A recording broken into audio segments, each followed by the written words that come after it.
Hi guys, Sarah with Queen's Eye Glassworks here. Today I thought I might give you a quick tour of the tools that I use in order to do the glasswork. This is what my workstation looks like. Just to give you a quick idea. Safety first, right kids? Alright, so the first and very most important tool is safety. These are my glasses. I use them to protect my eyeballs, and also the purple color helps prevent the sodium flare, which is like the orange that you see when you put the glass in to the flame. And then from there, we use glass rods. This is borosilicate. I work in 4 main sizes: a 4mm, 6mm, 8mm, and 10mm. The way I cut them down to size, because see, they come in like 5 feet rods. And then I take this file, make a notch in the glass, and then I'm able to just break it pretty cleanly. I also have my color glass rods. These are the ones that I'm kind of working off of right now.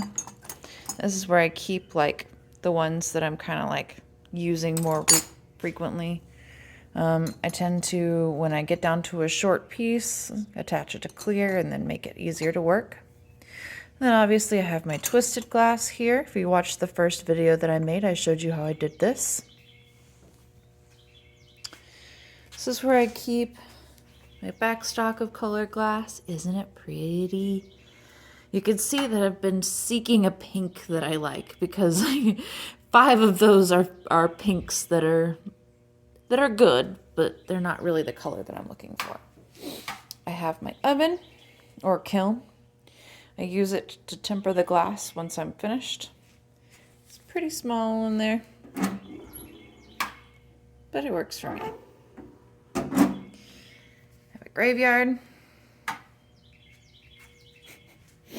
Okay, and then the tools that I use, this is a blowtorch. This is the propane. It runs on propane and oxygen. Here's my oxygen tank. Ooh. Propane tank. Fire extinguisher.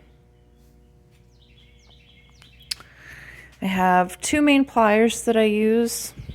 These needle nose pair, which I actually use mostly for, putting indentions. You can see how warped the front of those are.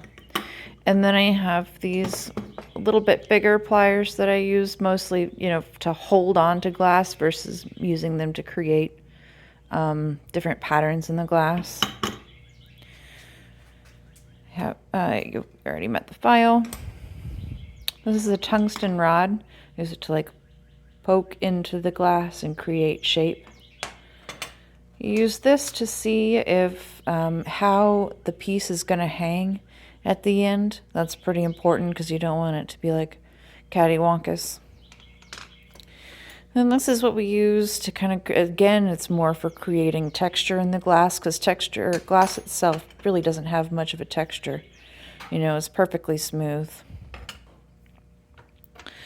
These, actually, I cut the glass with these. You can see how crooked they are. And then my box cutter, which I also use for the glass, you can definitely tell. And that's most of what I use. All right, thanks guys.